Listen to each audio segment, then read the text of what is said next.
If you're new to overlanding or just looking for a great backcountry adventure, I highly recommend the White Rim Trail in Canyonlands National Park.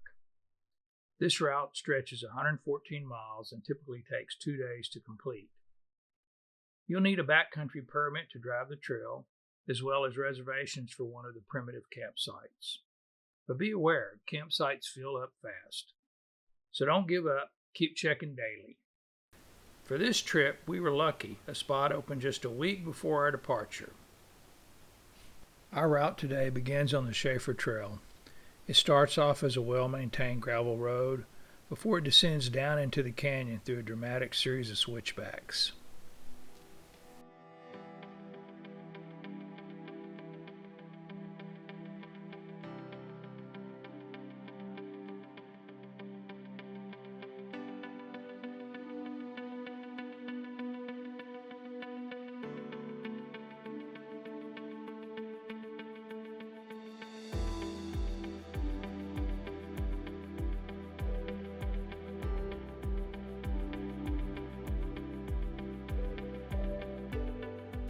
Up here is a great place to stop, air down your tires, and take in the stunning views before you head down into the canyon.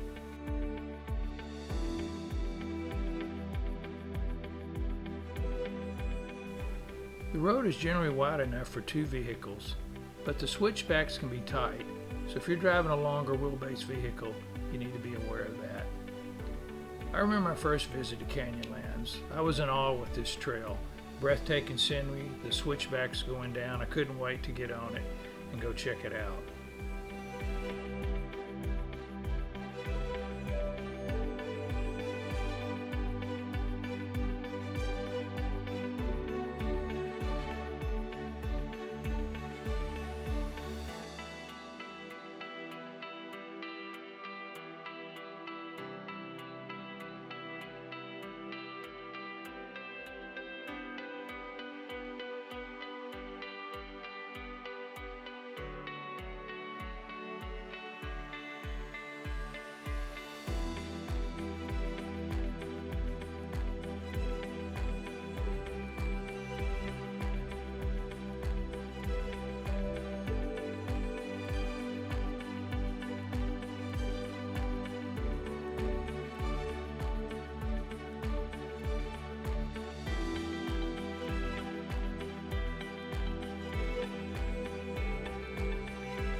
To the left of this sign is Potash Road, which is an alternate route back towards Moab.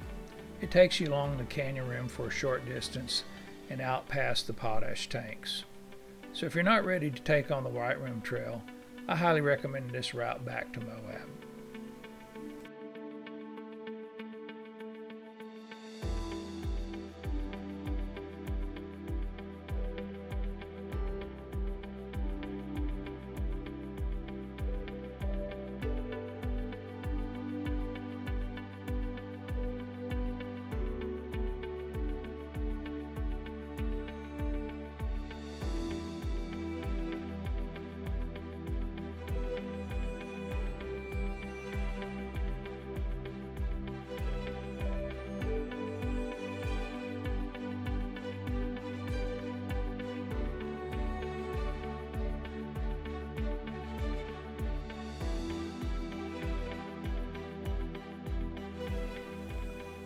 You'll find several pullouts along the way. This one is from Mesa Arch. It's a fun stop to get out, stretch your legs, and go check out the arch.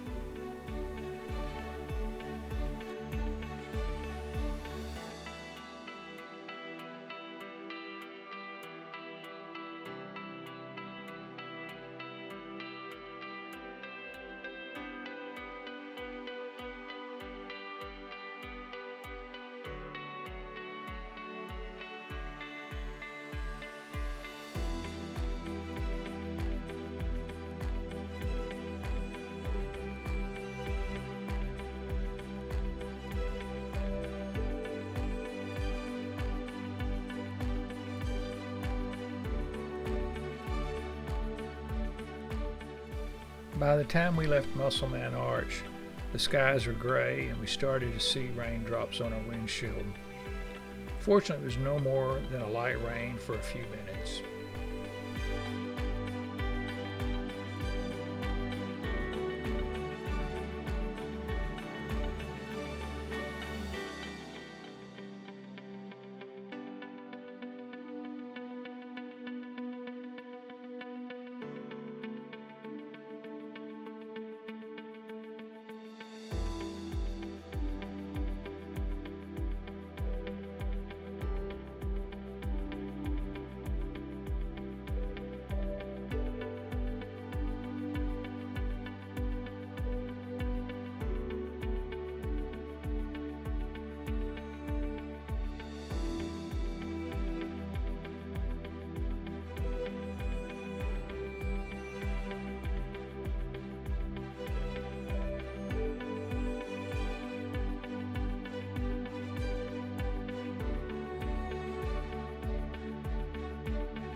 Yeah. Can you see it without the binoculars?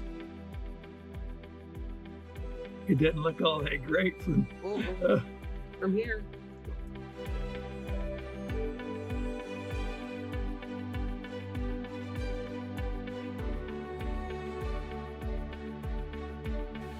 One of the most iconic sights in the park is Mesa Arch.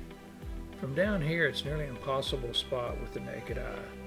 And even if you do, it doesn't look like much. But take the short hike in from the main park road before sunrise, and you'll be rewarded with the most amazing sight. As the sun crests the horizon, the top of the arch glows a bright orange. It's truly a spectacular sight and a photographer's dream.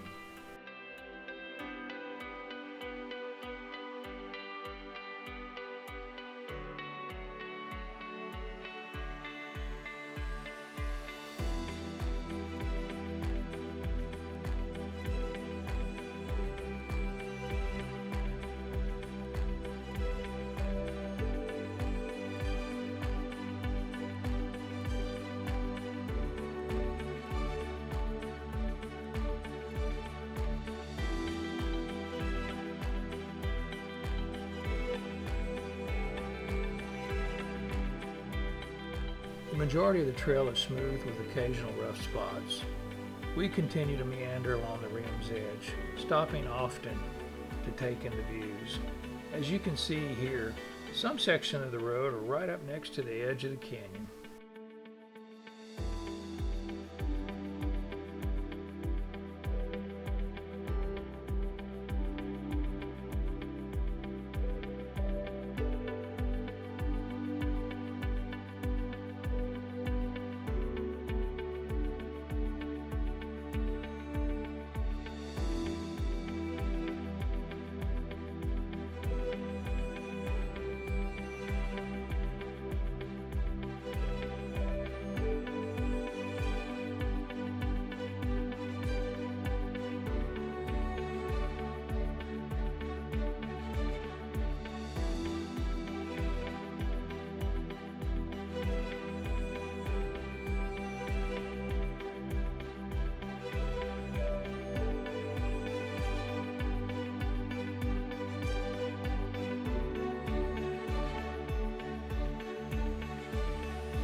Eventually we turn off the main trail and make our way to our campsite at White Crack.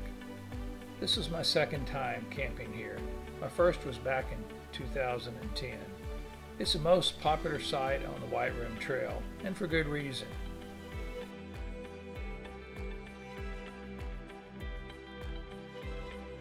Go pick up hitchhikers.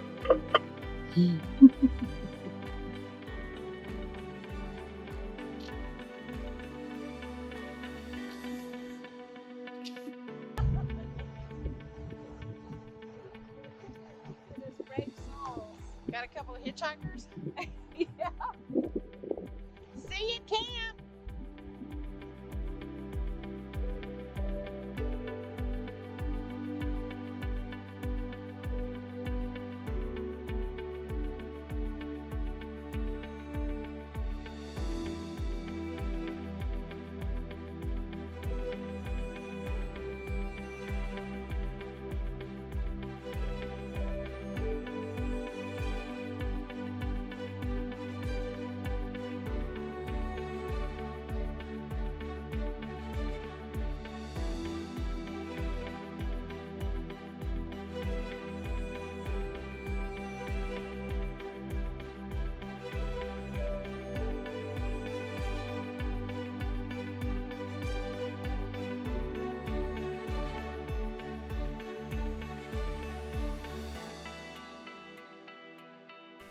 Behind the camp is a short trail that leads to an incredible overlook.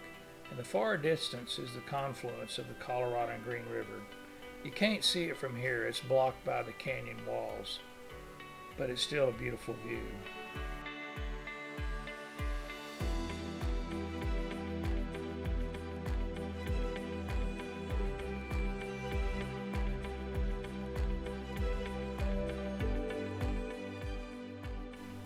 The weather in Canyonlands can change quickly. It's not uncommon to see storms off in the distance. This one eventually rolled in on us, bringing intense winds. We had to put some of our gear away and had to skip cooking dinner. But by 9 p.m. the winds had died down and it made for a pretty peaceful evening.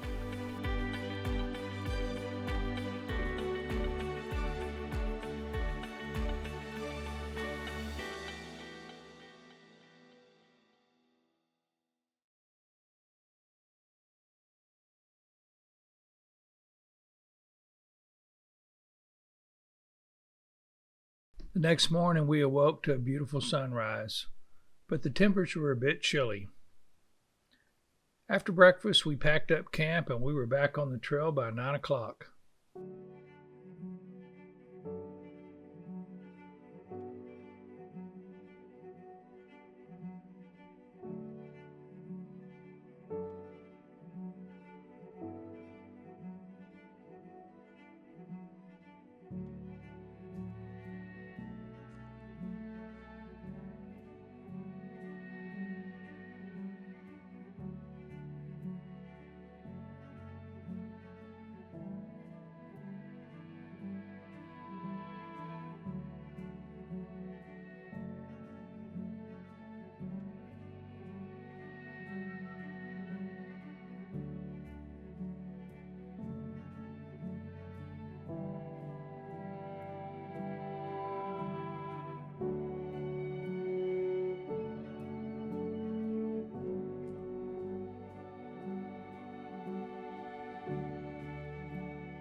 It wasn't long before we reached Murphy's Hogback. It's a steep, narrow climb out of the canyon. And as you can see, it's a long climb as well. Only one vehicle at a time on this section, so it's smart to stop, check to see if someone's making their way down before you head up.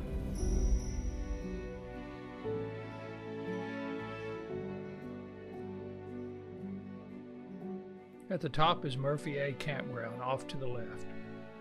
I believe this to be the second most sought after campsite after White Crack. The trail continues across the mesa for a short distance and then it descends back into the canyon. Here again it's worth taking a few minutes to make sure no one is headed up.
For me, driving along the canyon's edge with those expansive views is what we came here for.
Eventually, the trail parallels the Colorado River as you head towards the trail's end. We've been playing tag team with this group all day.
One challenging section remains, Hardscrabble Hill.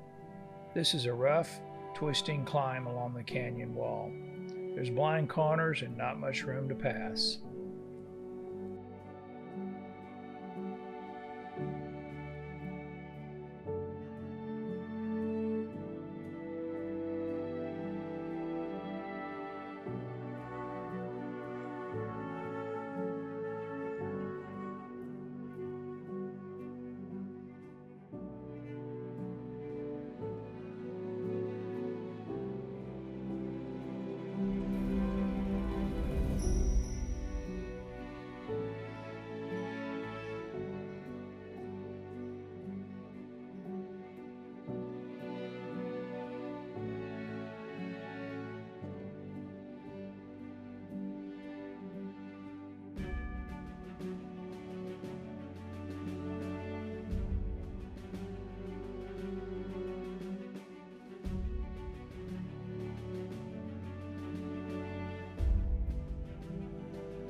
The view from here gives you some perspective on just how far we've climbed up out of the canyon.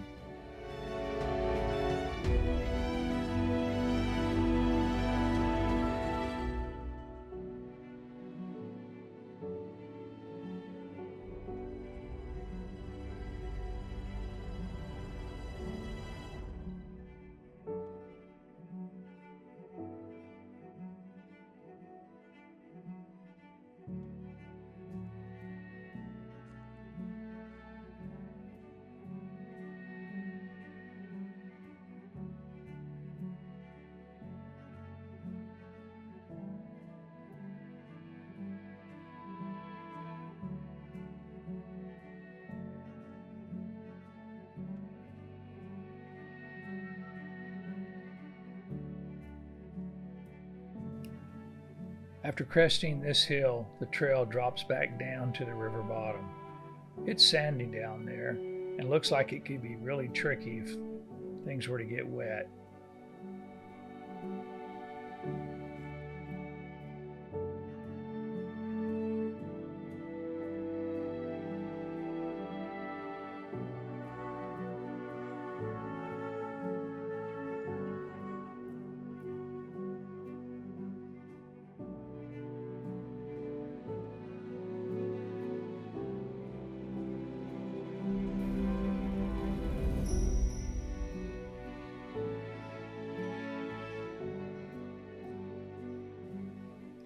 Finally, we exit the gate that marks the end of the White Rim Trail. From here, we're going to follow along the river bottom for quite a ways, but the journey's not quite over. We still have one final climb up and out of the canyon to reach Mineral Bottom Road.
I think this is a great trail that can be done in any stock four-wheel drive vehicle with a little bit of ground clearance.